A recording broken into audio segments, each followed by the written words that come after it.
She was crawling, fighting for her life. Dirt under her nails, blood on her hands.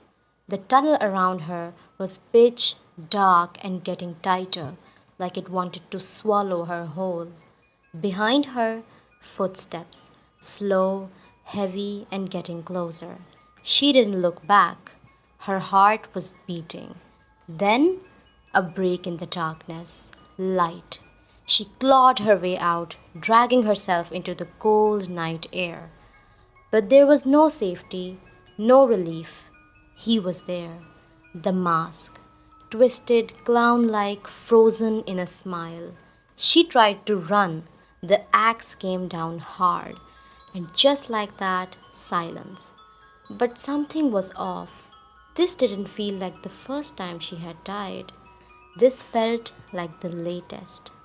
Hi friends, welcome back to the channel. Today we're going to be watching the new horror movie Until Dawn. So grab a snack and don't forget to subscribe and let's get started. So 5 friends are on the road, chasing the last thread of a girl who vanished. Clover rides in silence, clutching her sister's final message. A shaky video sent after a fight they never got to fix. Mel is gone and Clover needs answers. Behind the wheel is Max, her ex, which makes the trip awkward before they even hit the highway. Megan and Nina talk to fill the silence. Nina's boyfriend Abe just follows along. Their only lead? A gas station. Same one from the video. The same crooked sign, same peeling paint, and the same empty feel. But it's not completely empty. Behind the counter stands Dr. Alan Hill. He's got a stare that lingers too long and a voice that turns every sentence into something you wish you didn't hear. He's heard the name Mel before and says others have gone missing too. All of them last seen at a place called Glore Valley. This is not a destination, this is a warning. The road goes higher and the storm rolls in heavy. Rain slams the windshield, turning the world outside into a blur of shadows and headlights. And just then, up ahead, Visitors Center. Bone dry. The rain stops the second the tires come in front of it. It's like the weather's afraid to touch the place. And they all step inside. There is no staff, no signs of life, just echoes and a silence that feels wrong. They split up to search. Clover heads out alone, drawn towards something in the downpour. A shape she swears is Mel. She walks straight into the storm, past the barrier, and the moment she does, she's gone, lost, until Max drags her back, pulling her out of the rain, like it's a portal to somewhere else. Inside, Abe finds a wall of missing persons posters. Dozens of faces, different dates, same fear in their eyes, and one of them is Melanie. Nina stumbles across a guest book, dusty and torn. Mel's name is written on 13 different lines. Same name, same hand, over and over again. Megan tries the radio, nothing but static. Outside, Abe's car rumbles to life on its own. But the keys are still in his pocket. The atmosphere inside has shifted. What was quiet has turned suffocating, the kind of silence that only exists before something awful begins. And it began with Abe. He was the first one to be caught. One moment he was walking through a hallway lined with shadows, and then the killer stepped out on him. That mask, the same clown-like grin, frozen and lifeless, was the last thing he saw before the blade torn through him. Not slashed, not stabbed, split. Panic spread fast. Nina ran. Max stayed thinking he could fight, that maybe if he stood his ground, the nightmare would break. It didn't. His own knife turns against him. The steel buried itself deep, pushed through the flesh and bone until it found the back of his skull. He fell without a sound. Megan didn't even get much time. The wall caught her first. a crushing, hard blow that dropped her fast. But the killer didn't stop there. Her head met concrete again and again, each impact more lasting than the last one, until she was gone. Clover ran. Clover ran towards the woods. Treed blurred past her, branches clawed at her skin, and every step felt like it pulled her deeper into something ancient and angry. The killer followed, silent and certain. She didn't see the blade, but only felt it, sharp and cold, driving into her as the forest swallowed her screams. Glower Valley has closed its gates once more. Time doesn't move forward here, it resets. An hourglass turns, unseen hands flipping it back over, and the nightmare begins again. The five friends wake up, alive, whole, and utterly confused. But something's different now. The storm is still raging, but the silence inside feels heavier now. Their missing posters are still on the walls, and now their own faces stare back. Light flickers where it hadn't before, and rooms feel rearranged. It's not a repeat, it's a remix, and worse this time. They try to fight it back, they block doors, stack furniture, and whisper prayers. The valley does not care. Megan is the first to break.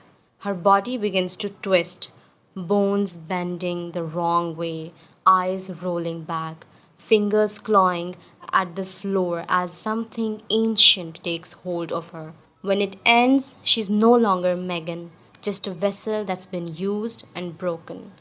Clover runs outside only to be snatched by something worse than the killer. A figure cloaked in shadow, skin like old bark and eyes that burn. The witch. She doesn't kill Clover. She speaks of pain, of the valley's curse, of making them feel everything her victims once felt. She steps into Clover, possession complete. Back in the attic, Max faces a killer, but not the same one. A new mask, a new blade, and no mercy. The attic becomes his grave. Abe and Nina flee into the woods, hoping the trees will protect them. But the forest belongs to the valley too. One dies and the other begs, but neither escape. Clover, still possessed, staggers into the road, bleeding and broken. Lights of a speeding car crush into her, and metal meets bone. The sound echoes, but then there is silence. The night resets once more.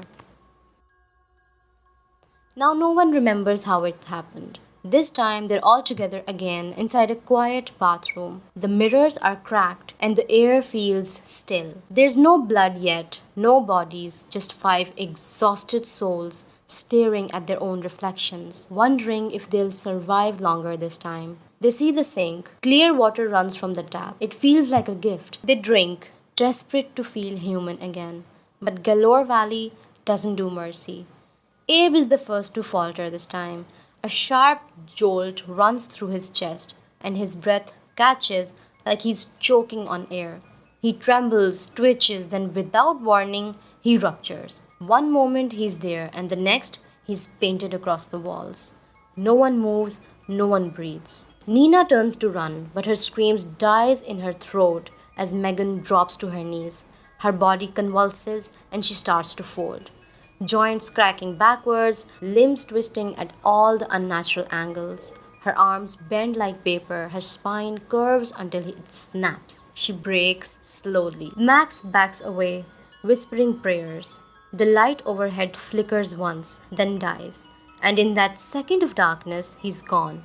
When it returns, his body lies crumpled in the corner. This time, Clover is the last to go. She stands, eyes wide, waiting for the pain, but it doesn't come. Footsteps echo down the hallway. Dr. Alan Hill steps through the door, untouched by the carnage around him. He just walks over, calm as ever, and kneels beside her, speaking in a low and cryptic, riddle-like voice. And somewhere, quietly, unseen hands turn the hourglass again. But this time there is no panic, just a dull ache, like their souls have grown tired. The valley doesn't feel haunted anymore, it feels alive. While searching the building, Max finds an old videotape. On it, a man, filthy, broken, spiraling as he relives the same loop that they're trapped in. His mind goes first, then his body starts to change. And suddenly, Dr. Hill appears. Same calm voice and the unnerving stillness. He explains the truth.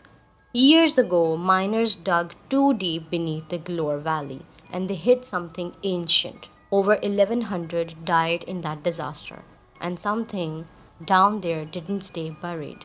The man in the tape, he became a Wendigo, twisted by pain and reshaped by the loop. And now it's happening to them. Hill tells them that there is no way out, and one of them must die. No reset, no second chance. And maybe the rest of them can survive this way. He finds Clover first, and he doesn't attack, he taunts. He tells her that Mel is with him. Desperate for answers, Clover runs to find her, but while she's gone, something shifts. Abe says what none of them wanted to admit, that maybe Clover should be the one to die. The reset could be their way out, and Clover has already tried to take her life once. The words hang heavy until Nina answers with steel.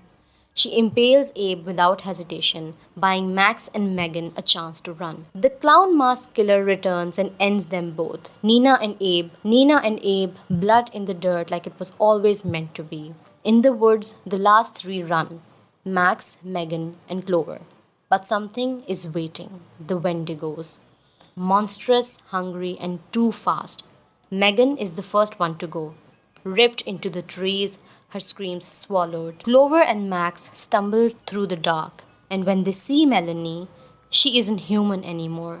Clover breaks. She begs Max to end it, and with shaking hands, he does. He slits her throat like a goodbye, and then alone, he drinks water. He curses the creature that used to be Melanie, and before the woods even fade, he explodes. The valley is quiet again, but the hourglass, you guessed it, it's already turning. So there is a flashback. Mel was leaving for New York, chasing the life she wanted. Clover wasn't ready to follow, and what should have been a goodbye became an argument. And those were the last words that they ever shared. Now she wakes up again, the loop still turning.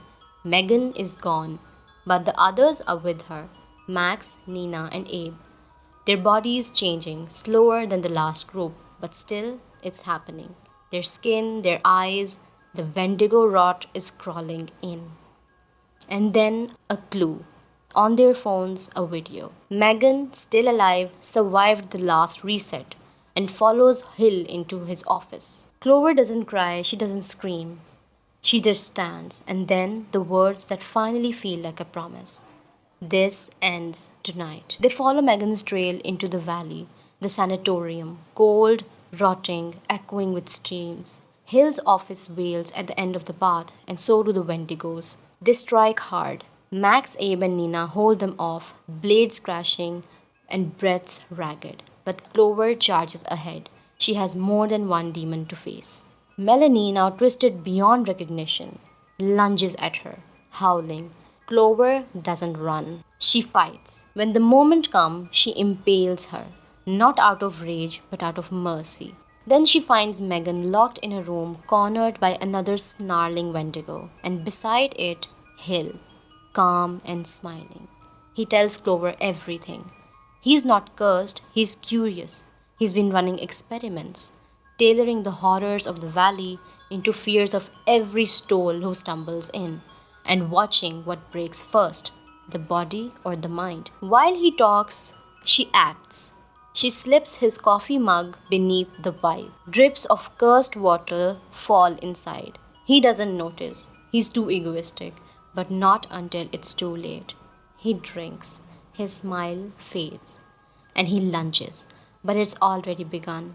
The panic and the pain, the unraveling.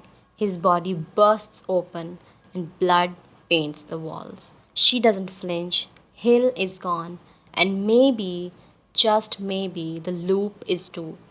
She gets to Megan in time, breaking the lock and dragging her out. But outside, The others aren't done fighting. They all go savage on the clown face, smashing his skull like a melon.